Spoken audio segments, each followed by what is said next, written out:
Welcome to this tutorial on downloading multimedia from the web to use in your video project. If you're using a voiceover in your video, I recommend writing your script first because that's the primary driving force in your video and what you really want to say. That becomes the skeleton or structure for the rest of your media in your timeline. After you've written your script, you can start to insert portions of it into a storyboard template and plan out what visual aids you want on screen at that point in the video. Before you start downloading media, I'm going to highly recommend creating a neat folder structure for your project.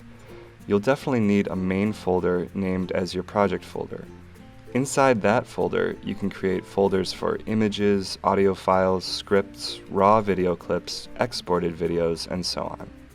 This will save you a great deal of time and headaches down the road when you have a ton of files. And this is especially important because of the way many video editors link to the files you're using, and if you decide to rename, move, or organize files after they're in your video timeline, you break those links and get errors. Now you're ready to search for your media. I'm going to show you my top recommended websites to find Creative Commons music, sound effects, and images, as well as a method for downloading videos or music from YouTube. These websites have a wide selection of copyright-free media and they're trusted, tried, and true. Please don't waste your time doing Google image searches or Googling other sites for free content because there are a lot of scam sites, viruses, and everything you find on the web has an intrinsic copyright unless it's explicitly labeled as Creative Commons or public domain. So if you use unapproved content, especially music, your video could be taken down, the audio removed, or you could get sued.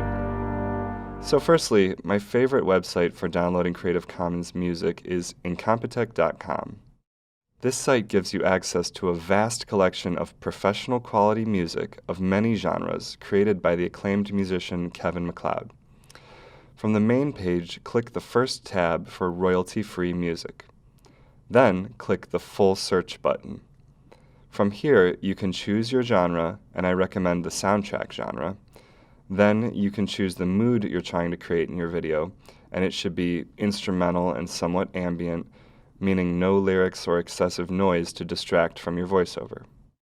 In this case, I'm going to choose uplifting and click search. Now I can listen to these songs by clicking the play button. I can also fast forward and stop. I think this one is a bit too fast-paced, so let's try this one. I like this one, so I'll click this blue download button and choose to save the file. Some browsers will ask you where you want to save the file. In this case, it's gone into my downloads folder by default, so I'm going to move it from there to its proper home in my audio folder for the project. If you click the More button by the download button, he even gives you the info to paste into your credits. Isn't that convenient? You can copy and paste it into a Word document if you don't have your video timeline started yet. Don't forget to save this information because you don't want to have to waste time looking it up again later. Now this is the best resource I know of for downloading Creative Commons images, flickr.com/Creative Commons. And there's no E in Flickr. From here, you can choose to search from millions of photos with different CC licenses. We'll click the See More link under Attribution License because it's the simplest one. Then you enter in your search terms. Cats. And if I want to download one of these, I'll click on it and notice this symbol here, which means it's under an Attribution CC license, which means simply the author wants you to credit them along with your work, just like we did with the music. To download it, you need to click this download icon in the lower right-hand corner. Choose the highest resolution you can, usually the one that says Original. You can always shrink images down in your video, but you can't blow up tiny images or you get pixelation. I'll select Save File and click OK. Again, I'm going to move it into its proper folder, but first I'm going to rename the file with the author's name so I can attribute them in my credits. If If you want to be really thorough about your citation, for example, if you're going to be making money off of your work or something, you can click the link where it says Some Rights Reserved, and that will give you the link to the specific license info. You can copy and paste this into your credits doc and eventually put it in the description info on YouTube or whatever hosting service you're using. Now I'm going to drag the image into my images folder like so. Now, you might not find your image on your first search, and if this happens, you can broaden your search by clicking where it says License and changing any license to Creative Commons only. This will search all combinations of the various CC licenses. If you do this, you will want to click the license info down here to see what rights the author has claimed and how you can share their work. I want to show you one more resource that should come in handy for everyone.